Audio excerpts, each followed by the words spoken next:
Watford is one of those constituencies that has changed hands over the years, and it tends to be a good barometer of how a party is doing nationally. So in 1997, it elected a Labour MP. In 2010, it went Conservative, and the Liberal Democrats have the largest number of councillors here and the directly elected mayor. So we've come here to find out what some of the voters of Watford think about this general election. The global research agency TNS gathered together two groups who described themselves as pretty disillusioned with politics. Many of these men and women don't feel inspired to vote for anyone in May's general election, so why do they find the whole thing such a turn-off? Broken promises are one of the major complaints from our groups, and no more so than on immigration, where the Conservatives said they'd cut it to the tens of thousands, but instead the numbers coming to the UK have kept on rising. We are overfull. We're not just full, we're spilling out. And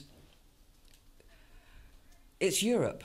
The last election, the Conservatives said they would cut it and they would stop it and bring it down to 30% and all this. It's gone completely the opposite. We don't know who's here. We never check anybody that's going out. There's no control over it. We can't just let anyone and everyone in. Obviously, we need to make sure these people are going to stay here for a certain amount of time and then do leave, not, oh, I'll hide around the corner and then 10 years down the line, they're still here. So is that an economic issue for you or a security issue? I would say a bit of both, but mainly security, because it's a thing, obviously, if you are here illegally, next thing there'll be people tend to, obviously, they're here illegally and then they want to take jobs, and then obviously that's when the unemployment issue, it affects that, because then you've got 18, 19-year-olds that can't get jobs. We rely on immigration solely. The construction industry today would like, we want to build 80,000 new homes. You wouldn't be able to build them without, if you kicked every single immigrant out of a country, you couldn't build it. People coming in and out of England, it seems to be quite, or the UK, it seems to be quite easy for them to come into Dover or Harwich or wherever.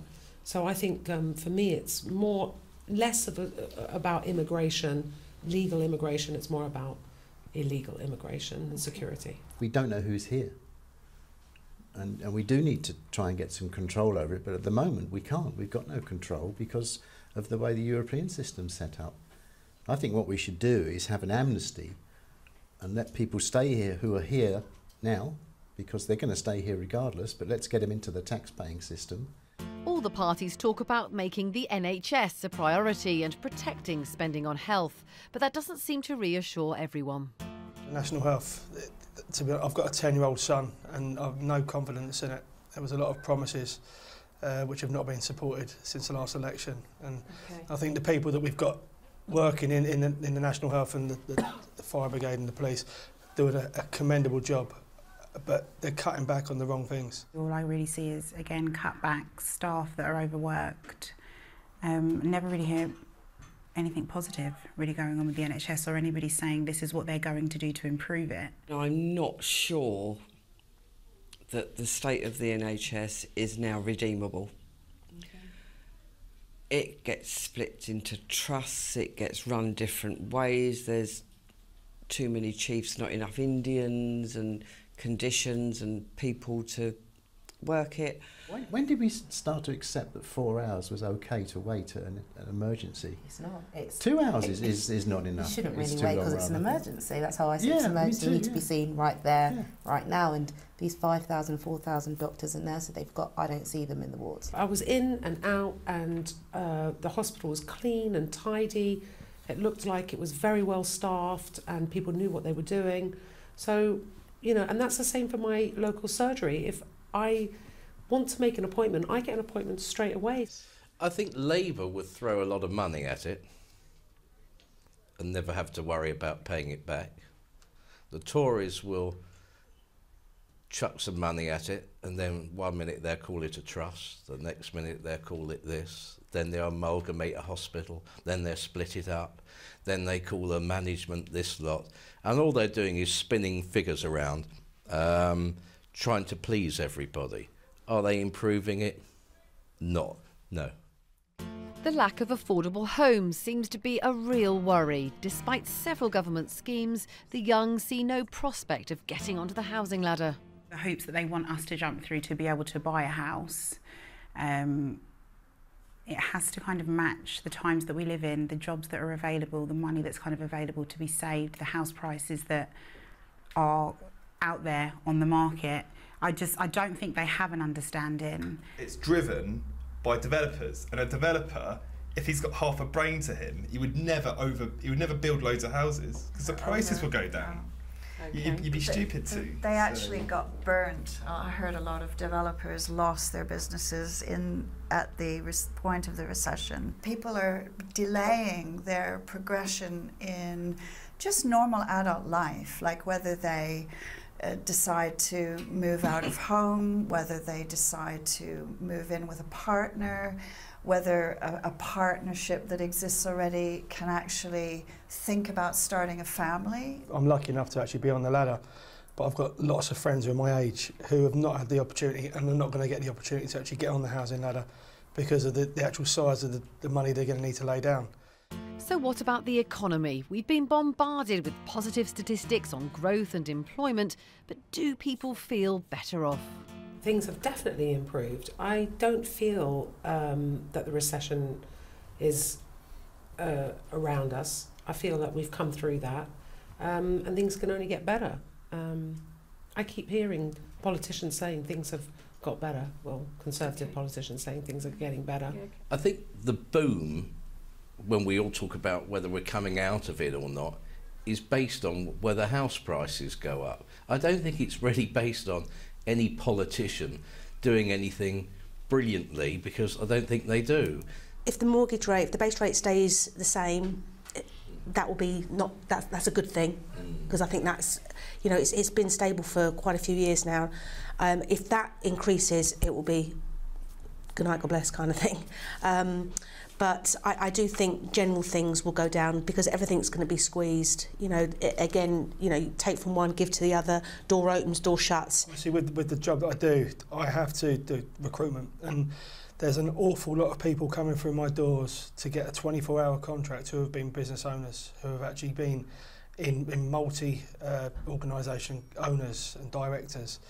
And I think through no fault of their own, obviously they've gone under. I believe that the government is partly to do with it, because I think for so long we've had promises of change that have actually been unfulfilled.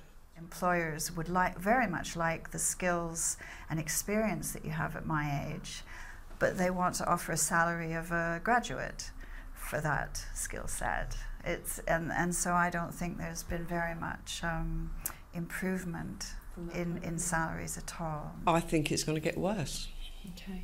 I can't see, with changes that are already in place. Over 4 years of being at university, going back to that, like the fees that the government give you stayed the same. The cost of living went up significantly. So it was significantly different from my first year to my last year. What you could actually, like the 4 years you're at uni, you can really see the difference in the costs. I'm 24 and I want to be moving out soon, but I can't, because obviously my wages aren't going to obviously be feasible for me to move out somewhere to live comfortably and do everything else I need to do. So at the moment it's good, but then I know later in the long run I'm going to obviously feel the effect of it. The harshest criticism is saved for politicians themselves and whether they understand the lives of those they represent in Parliament. No, I think they're so disconnected from working class people that it is extremely unreal. They're all the same. They all tell the same lies, but with different words. The false promises, but every time of the year, this time of the year, we start hearing everyone's campaigns, and they promise the world, and they kind of jump on each other's. And to be honest, I would rather have my own views and not feel disappointed for being someone who's maybe contributed to getting the wrong party in. So I've lost trust in them all, and with that trust, you know, you almost shut it out of your mind, because you don't believe they're capable of getting a lot of the things right, because it just keeps carrying on. It's got worse and worse and worse. They're all in bed with each other. That's why last time there wasn't an overall winner last time, because it's all it's all over the place. There's no direction. Politicians hit the older targets because they're more likely to vote than my age. I think we're sort of washed under because statistically, I'm less likely to vote than you lot.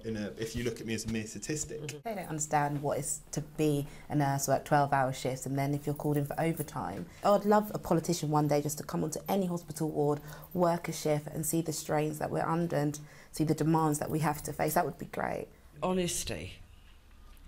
Speak to me about things that affect me. Don't tell me lies. I'm not an idiot. If you're going to do something, do it. And if you're not going to do something, tell me you're not going to do it. Don't make out you're going to do it or you're going to try and do it. If it's hurtful stuff, then just tell me. Like you say, you can deal with it. I want a clear-cut vision. The parties will spend millions over the next few weeks trying to persuade voters that they deserve a chance to govern.